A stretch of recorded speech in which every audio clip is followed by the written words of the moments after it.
आखिर एक आदमी अपनी पूरी परिवार को मौत के मुंह में कैसे ले जा सकता है। वर्धमान नगर में रूपसेन नाम का राजा राज करता था। एक दिन उसके दरबार में वीरवर नामक एक राजपूत नौकरी के लिए आया। राजा ने पूछा, तुझे वेतन में क्या चाहिए? वीरवर बोला, हर रोज 1000 तोले सोना। सब चौंक पड़े। राजा ने भी हैरान होकर पूछा, इतना धन क्यों?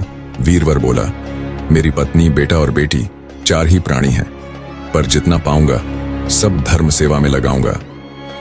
राजा ने उसकी बात पर भरोसा कर लिया। अब वीरवर रोज 1000 तोले सोना पाता।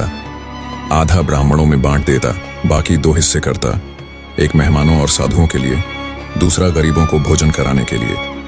अपने परिवार को जो बचता वही देता और सबसे अंत में खुद खाता। पर उसका असली काम था राजा के पलंग की रात भर तलवार लेकर रक्षा करना।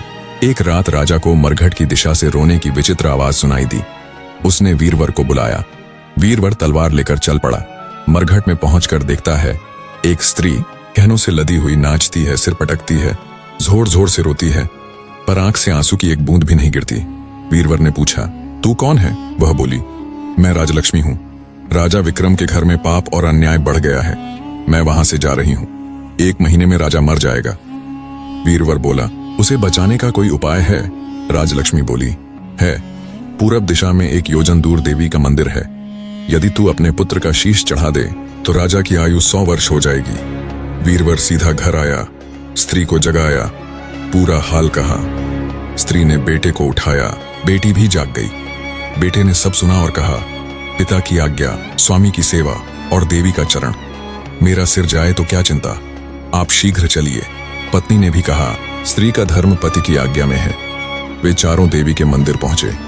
वीरवर ने देवी से कहा, मैं अपने पुत्र की बलि देता हूं, मेरे स्वामी का कल्याण हो। उसने तलवार से बेटे का सिर काट दिया।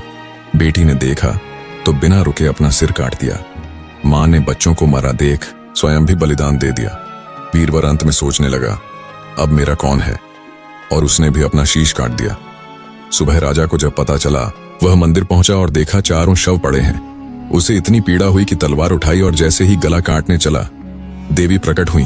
बोली, राजन, मैं तेरे बलिदान से प्रसन्न हूं, वर मांग। राजा बोला, मुझे कुछ नहीं चाहिए देवी, बस इन चारों को फिर से जीवन दे दो। देवी ने अमृत छिड़क कर उन्हें पुनर्जीवित कर दिया। बेताल बोला, अब बता राजा, सबसे बड़ा पुण्य किसका?